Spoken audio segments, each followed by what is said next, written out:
Olá, vamos mergulhar hoje num caso que é, olha, figurinha carimbada em qualquer prova de residência. A síndrome da pele escaldada estafilocócica. A gente vai desvendar juntos todos os segredos dessa condição para nunca mais cair em nenhuma pegadinha. Imagina só a cena.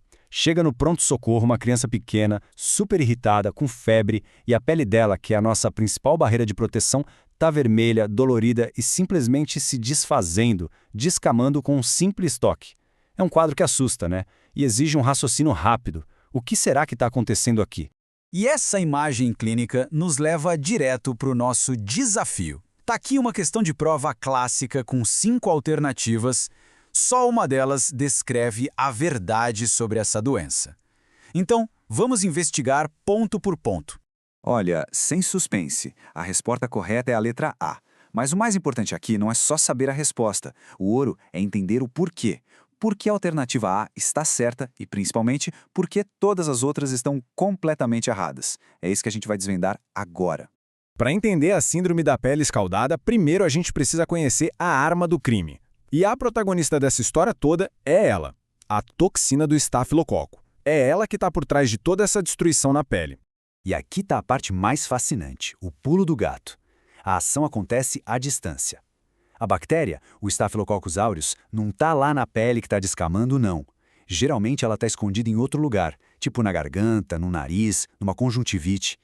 De lá, ela produz e libera suas armas, as toxinas, que caem na corrente sanguínea e viajam pelo corpo todo para atacar a pele. E o alvo dessa toxina é muito, mas muito específico. Ela ataca uma proteína chamada desmogleína 1. Pensa nela como se fosse o cimento que mantém os tijolinhos da camada mais superficial da nossa pele bem unidos. O que a toxina faz? Ela age como uma tesoura molecular que vai lá e corta esse cimento. E isso nos leva a uma das pistas de diagnóstico mais importantes. A gente se pergunta por que a boca, os olhos, as outras mucosas não são afetadas. A resposta está aqui. Nessas áreas, além da desmogleína 1, existe uma outra cola, a desmogleína 3. E a toxina do estafilococo não consegue quebrar essa segunda cola. É como se fosse um sistema de segurança extra que acaba protegendo as mucosas. Agora, um ponto de atenção máxima. A gente precisa saber diferenciar a síndrome da pele escaldada da sua gêmea do mal, a necrose epidérmica tóxica, ou NET. A aparência pode ser bem parecida no começo, mas confundir as duas pode ter consequências gravíssimas. Essa tabela aqui é um resumo perfeito. Olha só, na síndrome da pele escaldada, o perfil típico é de crianças, as mucosas são polpadas, a separação da pele é bem superficial e a causa é uma toxina de bactéria. Já na NET, a gente pensa em adultos, com um acometimento grave de mucosas, uma separação bem mais profunda da pele e, o mais importante, a causa é uma reação a medicamentos. São mundos totalmente diferentes.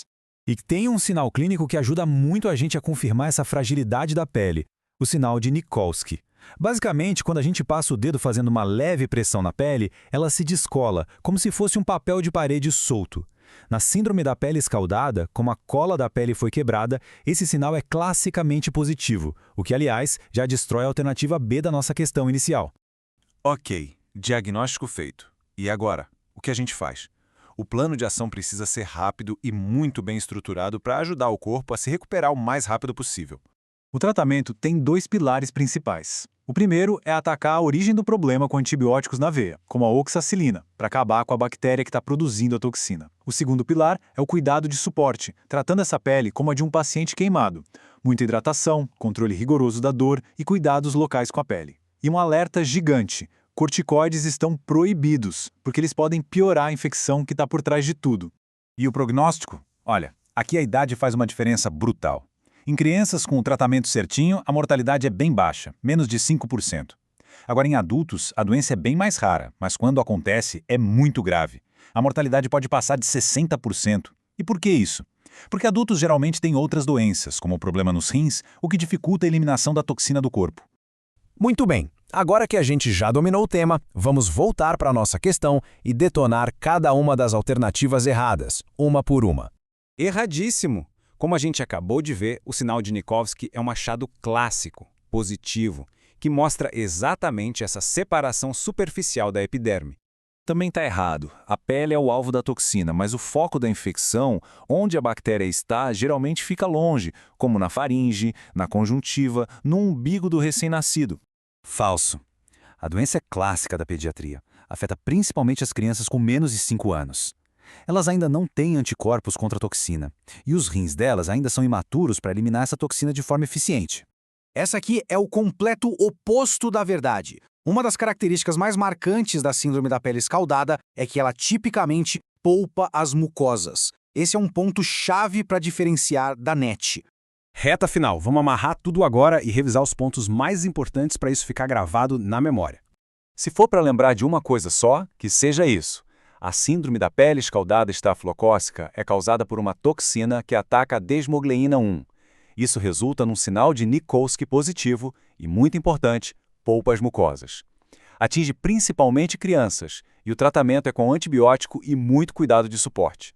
E para ajudar a memorizar, tem um mnemônico bem simples: pele. P de polpas mucosas. E de esfoliatina, que é o nome da toxina.